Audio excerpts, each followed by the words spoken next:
Hi, and welcome back to Bold and Blissful Women. Today we have Elise Savaresse. She's going to be talking to us about why our sexuality is sacred. I'm really excited to have you here. Elise is a intimacy, embodiment, and conscious sexuality coach. Welcome, Elise. How are you today? I'm really good. Thank you. Thank you. I'm really excited to be part of this. I can't Awesome. wait to share about the sacredness of sexuality. Great. So, can you tell us a little bit about yourself? What are you doing? A little bit of your story?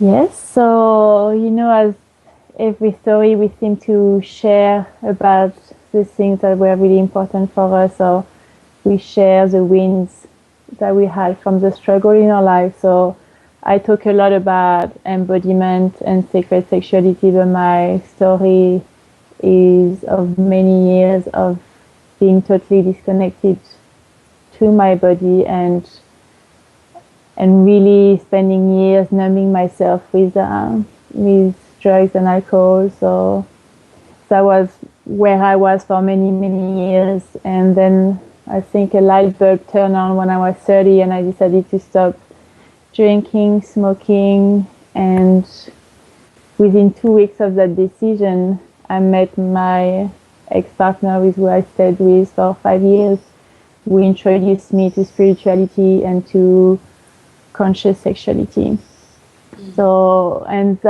And in my relationship with him, I really got to start to come into this beautiful body of mine, start to actually really come intimate with someone. Intimacy, intimacy is letting actually someone see me. That was a really powerful part of my journey, and really starting awakening and being present with all the sensation in my body. So yeah, my relationship was really a catalyst to what I'm doing right now. But what happened after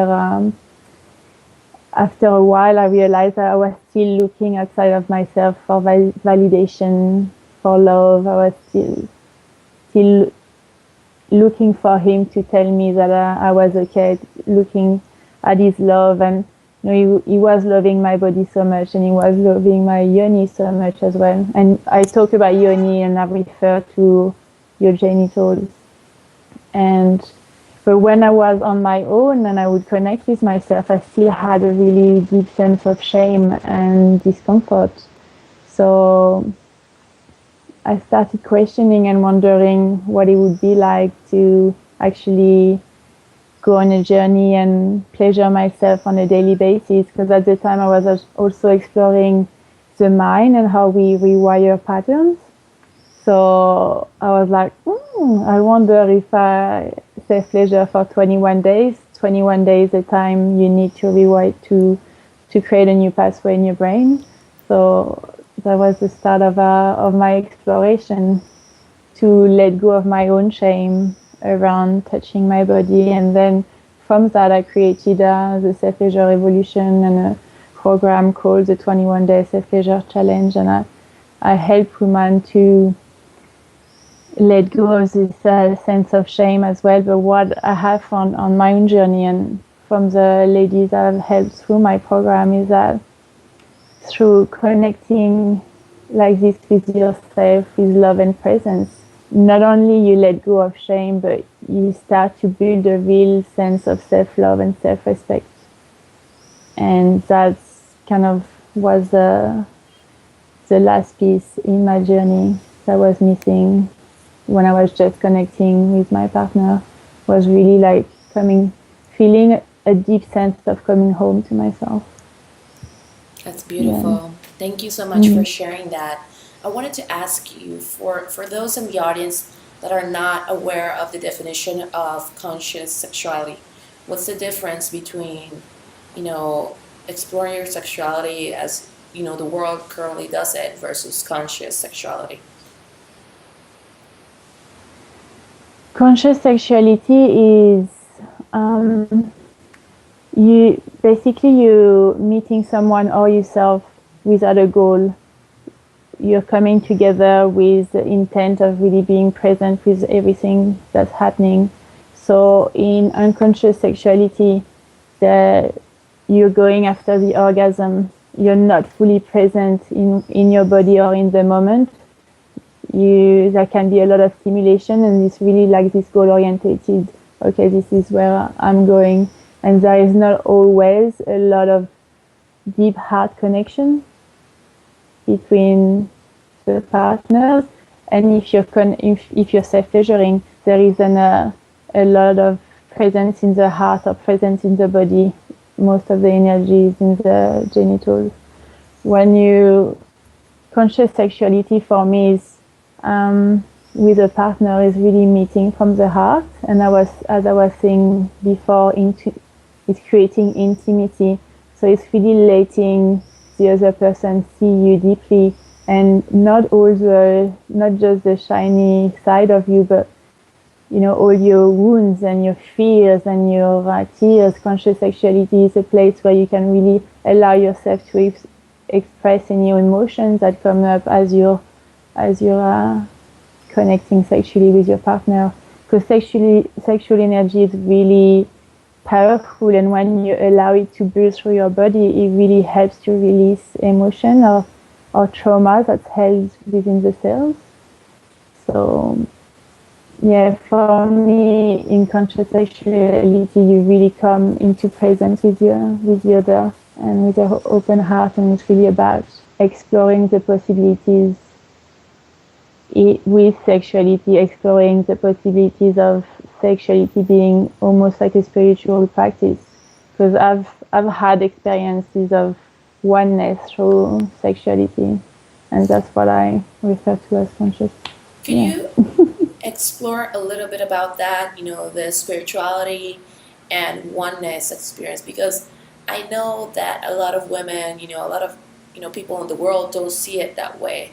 So could you talk a little bit? I know the title of this interview is about the sacredness. Why is our sexuality sacred?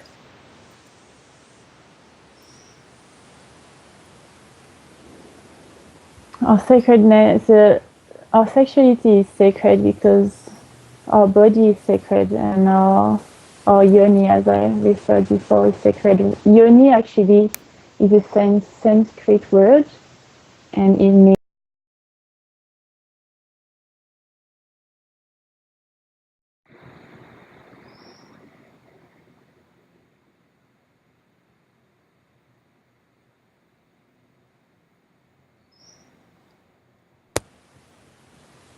You there?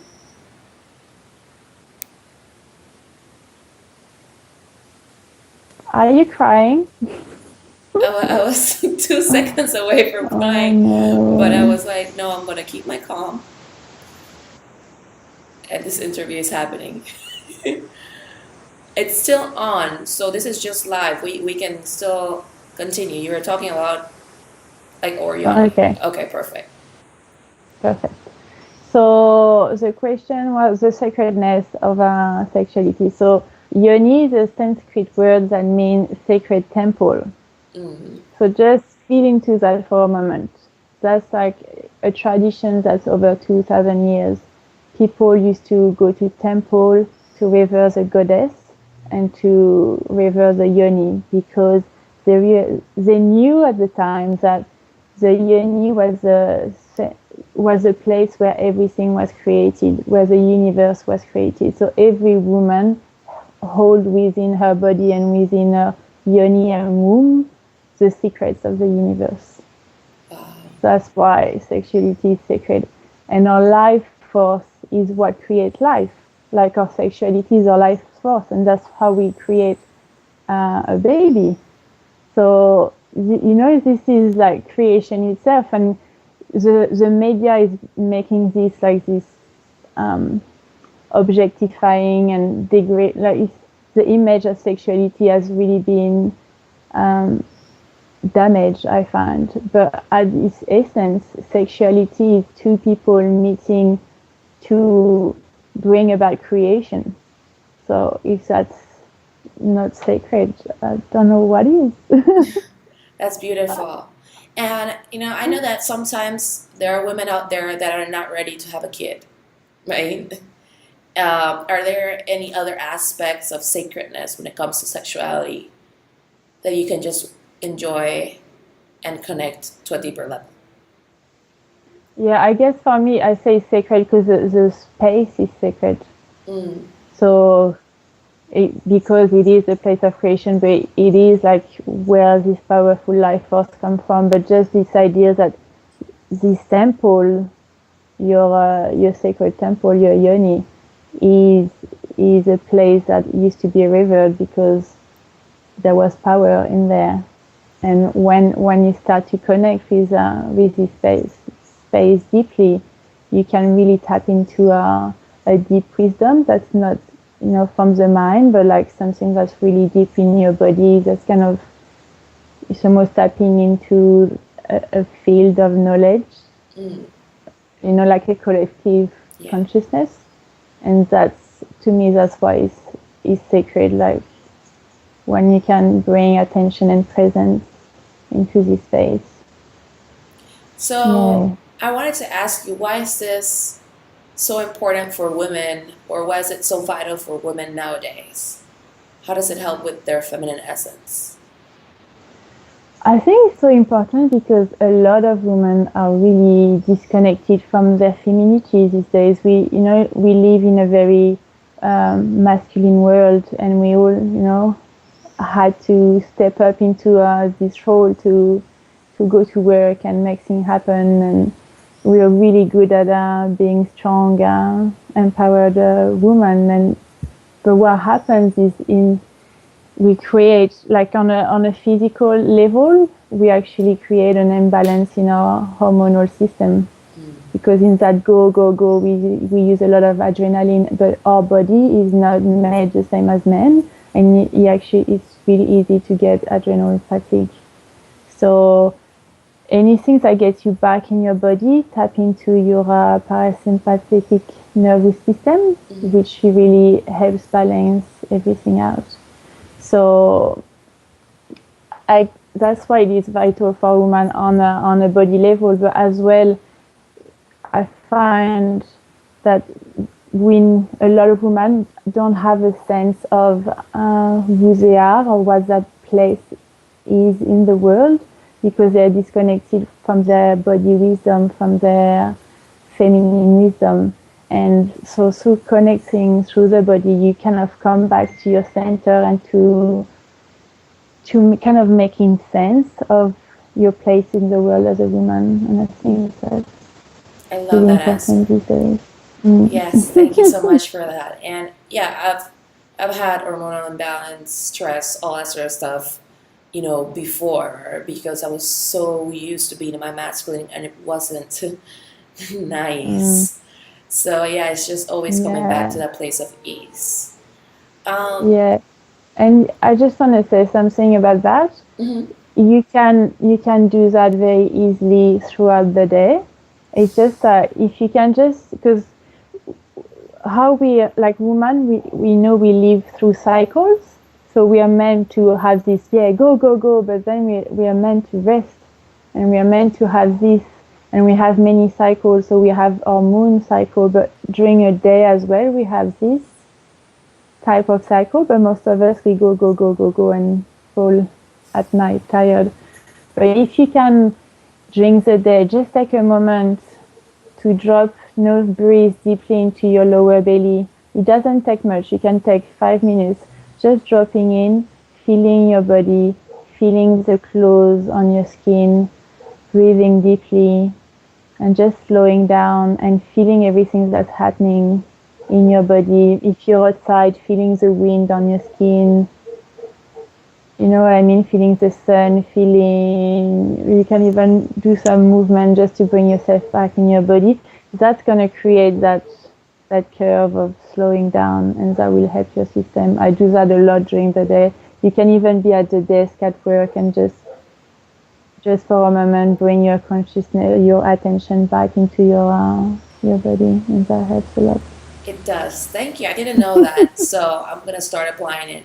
Actually, applied it today for some reason, but I did it unconsciously.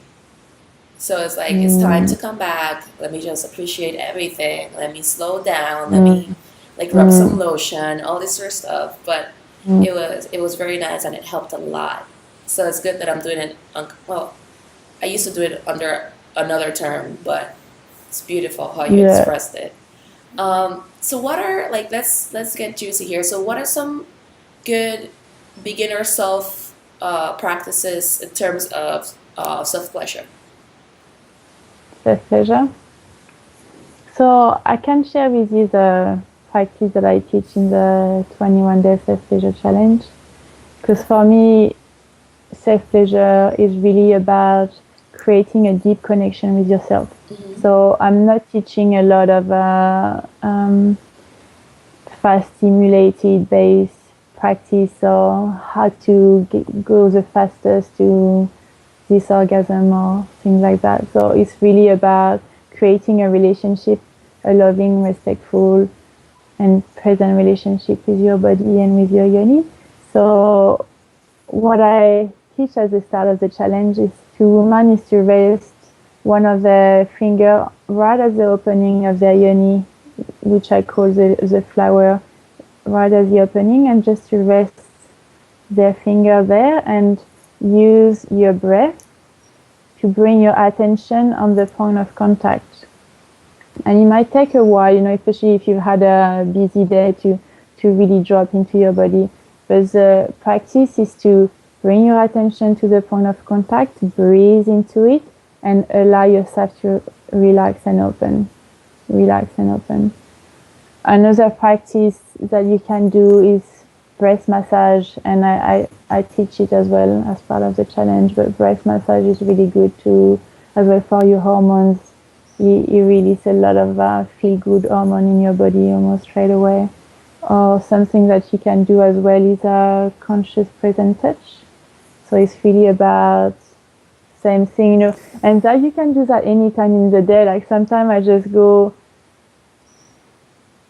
it's like really being present with the sensation between your finger and your skin. So you can do that and not be fully present, or you can do that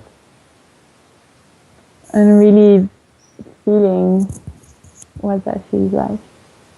Thank you. That's amazing. Those are some easy practices to start you with. Perfect. I had another question around this, so let me just check. So I love that you're talking about more than anything connection when it came to self-pleasure. So I'm curious, what's your definition of self-pleasure? So as I was saying,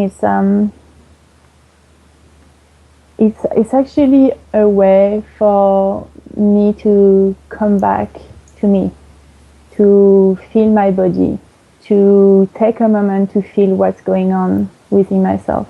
Because what happens when you do the practice that I just shared, because you're connecting with basically like the base of your body, and because you're breathing and opening everything, because we hold, a lot of tension often around our stomach or our heart. But when you're breathing all the way down into your yoni and opening your body, you're starting to feel everything that you haven't given yourself the chance to feel during the day, because we're really good at doing that. So for me, self-pleasure is giving myself this space to feel and express what needs to be expressed. And it's a place where I hold myself in a place of love. And of course, it's a place where I allow every sensation, pleasurable sensation to open. And for me, there is never a goal, whether I connect with myself or with a partner. It's really about being here, and being here with each touch, being here with each sensation, and opening to the possibility that brings. Yeah, I just want to reinforce that. It's not about a goal, right? That keeps the anxiety out of the process. As soon as you're goal orientated, so if I ask you, have you had a partner that tried to make you come? Yeah. How is that? Is it harder or easier for you to come? I think my expression was enough. Yeah, that's what happened. As soon as I can sense that my partner is like going for it, there is a contraction in my body and I feel I need to do something. So in that contraction is the opposite of pleasure. To experience more pleasure, you need to open and relax. So you can't have a goal and want something and open and relax. That's the basic. It's a really good point that you mentioned. So I'm going to ask this question, but it's not necessarily around self-pleasure. It's about when you're with a couple. How do you explain to your partner this whole idea of conscious sexuality and how to actually go there with him, right? So that's a really good question. The first thing that you need to do is reassure your partner and appreciate him for who he is now.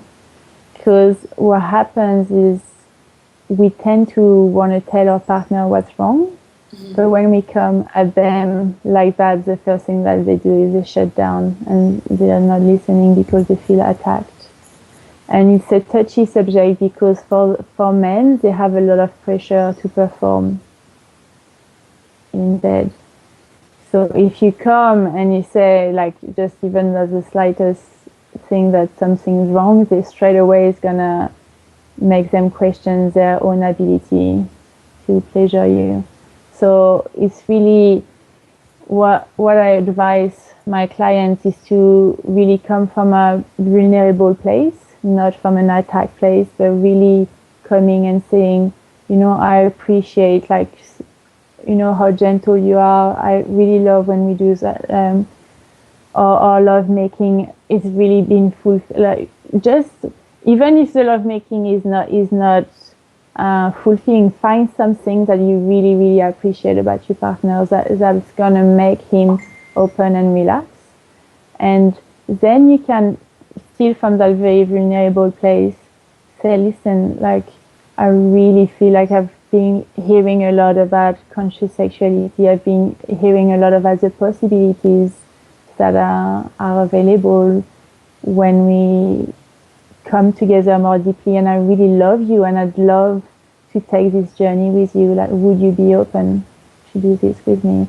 And you could share some of what conscious sexuality means, like that you really want to deepen your relationship, deepen your love, and give him more pleasure, or you want to be able for him to give you even more pleasure. That really turns them on, because the one thing, women, we tend to want to give a lot of pleasure to our partner, but what you don't know is that their biggest pleasure, their biggest turn on, is for us to receive pleasure. When we are in our pleasure, that's their biggest turn on. Yeah. So you can use that card as well, saying, like, I really want to open to you more. Like, I want to, things like that. I think that's a beautiful line. Yes, definitely, I can see that. and it's true, right? It's just, it's in their nature. So it's all about the words that we use. Yeah, never attack, always be gentle. Yes. So they're like us, they do feel a lot. Yeah, they do. Where would you suggest that we have this conversation, in a specific given moment where, the environment feels safe, right? Yeah, and I'd say you want to ask first, to make sure that you have time. You don't want to be distracted with the kids. Just make sure as well that they're not doing something and you're not interrupting. So it's always good to say, ask them when they'll be available for a chat, and kind of set a time and make sure you're not going to be undistracted. I will do it in the bedroom so that you can be very close to each other. Yeah. So you can have a physical contact so that, if he's reassured, that's what you're wanting, to create even more of that. That's beautiful. So are there any beginner practices, that you can do with your partner in terms of conscious sexuality? conscious sexuality. One really simple one and powerful one is eyes gazing. So we tend to, like, in unconscious lovemaking, tend to kind of look away, or not really being present or having the light off. If you can, when your partner come inside you, take, instead of like going through a lot of movement, just take a moment to pause and to really look at each other and breathe together and relax. That's actually how we started exploring with my partner, because I've always been very curious and I always have great ideas. And I came home one day and I was like, what about we meditate while you're inside me? And it's actually, I know. And we did it. And that's how we actually came across, that's when we realized that beyond a lot of stimulation, there is actually a lot of energy exchange. So as he was inside me, I was actually able to feel all the subtle sensations that a lot of stimulation wasn't allowing me to feel. And then we started playing more with that, like with kind of breathing each other in. So I'd say that that's a good practice to start, eyes gazing, breathing together. And just, you can have stimulation, but have moments where you pause and you just stay present with each other. It's beautiful. What's the importance? Sorry. I just want to say one more thing around that is that might bring a lot of discomfort, or because you're being so vulnerable with each other and really, being intimate with each other.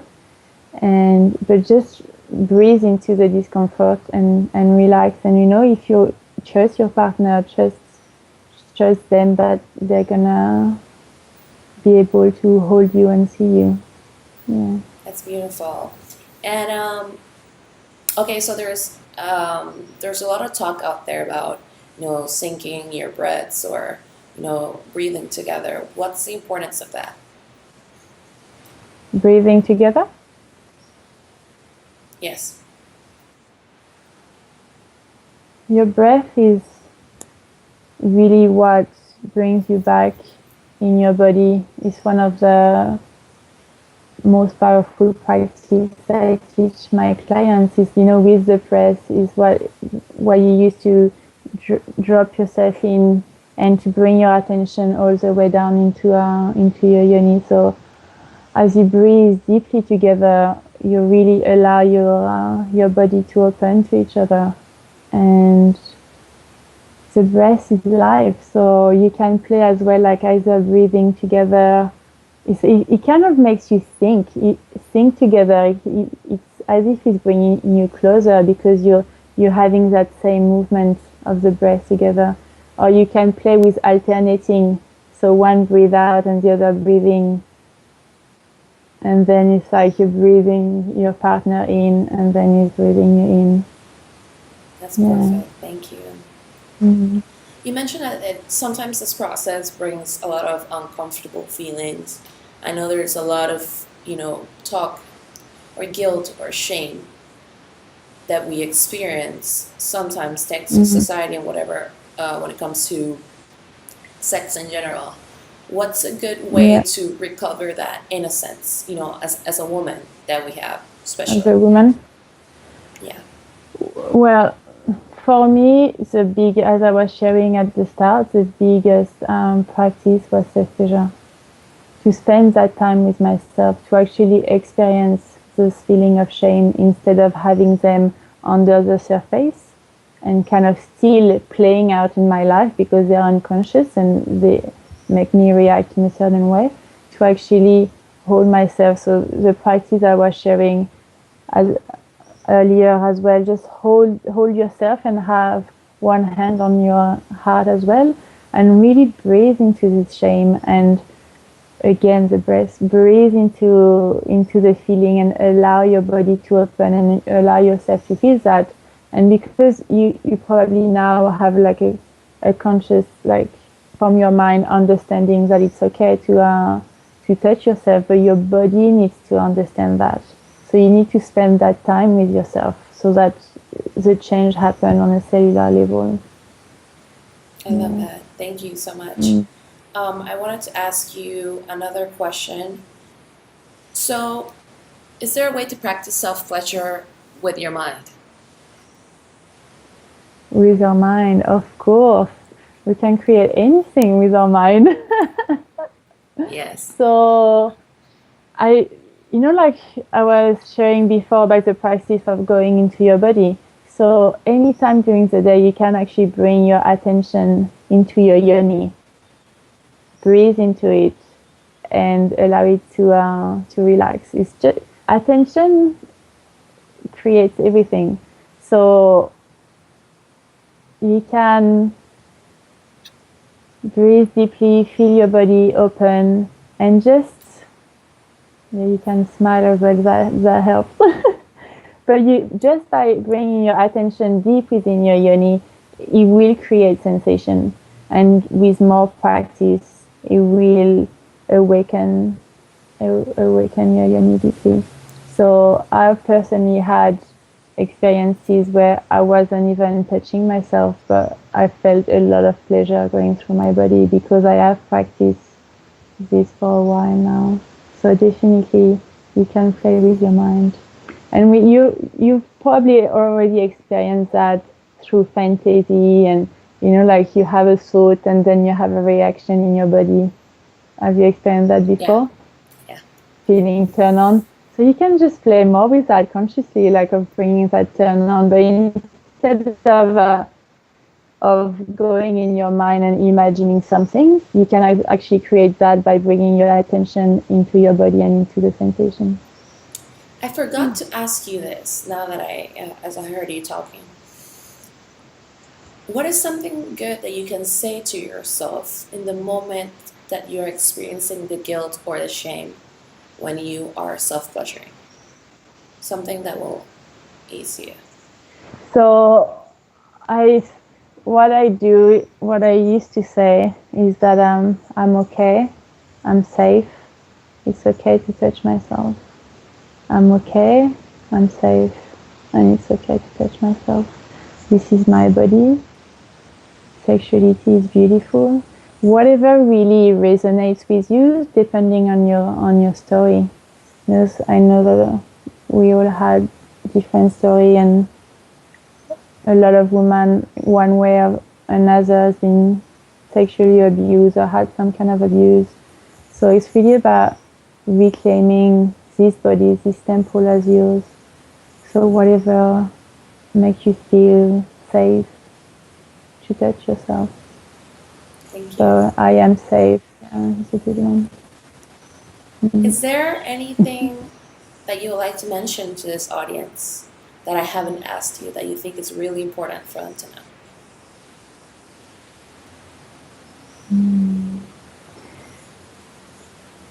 I'd like to share that for me, connecting with your feminine essence is really about being in your body. So I teach also a lot about embodiment, and because I feel that as women, the secrets to feminine wisdom is in our body, in ourselves. And I think I was sharing that with you yesterday or something, like men, like the difference between presence for men and women, and presence for a man is his ability to witness, but for a woman it's her ability to deeply feel anything. So we need to come back into our body, into our heart, and into our yoni, so that that's how we really connect with the world. And you may experience more pain, like I've been feeling a lot of pain the last couple of weeks with what's been happening in the world, because my heart is so open. But this is what actually fueling me as a woman to really step up and stand up for what is important in my life, and to stand up and to be an example in the world and to take action. And as well, it allows you to experience more bliss and more pleasure and more of the good feeling. But that woman, we are this body of feeling and emotion.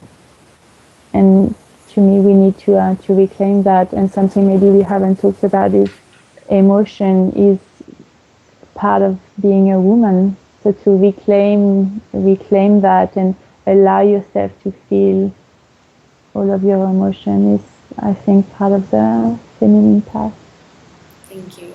I know that you mentioned embodiment. What are like two key sacred practices of embodiment that a woman can do? Self-pleasure is one. I love dancing. Dancing is just dropping in my body and expressing my femininity and really being, you can bring a lot of presence into your dance, if you're moving, you can fully be all the way to the tip of your finger. And so that's a place where I love to practice embodiment, self-pleasure, and another one is conscious touch. I was talking about it at the start, is really practicing this touch where your presence is with your finger, with the point of contact. So that's, for me, touch is one of the powerful ways to bring me back in my body. So when my partner touches me, it's one, but I can practice that with myself. Yay! Yeah, it's the best. Thank you so much, Elise. For those of you who don't know, we've tried this interview for 5 times by now. So that's why she asked me if I was crying or not. I kept myself in check in the moment. I was like, "This is happening." And I've recorded a video for the audience, and it's all about dropping really into your body and connecting with your heart and yoni and womb wisdom. So that's beautiful. Yes, I was going to ask you to share a little about your gift. If anyone wants to have this experience of embodiment and tapping into your feminine wisdom, please go and check out this video. I'm sure they will. Thank you so much once again, and I hope that everyone enjoyed this interview. This is a really powerful topic that we could explore even further. So oh my God, yeah. Yes. I'm so glad we finally did it, because that was hallelujah. Yes, I started my day in one of the best ways possible, believe me. So yes, right. Awesome. Thank you so much. Thank you everyone for watching, and we'll be talking really soon. Bye.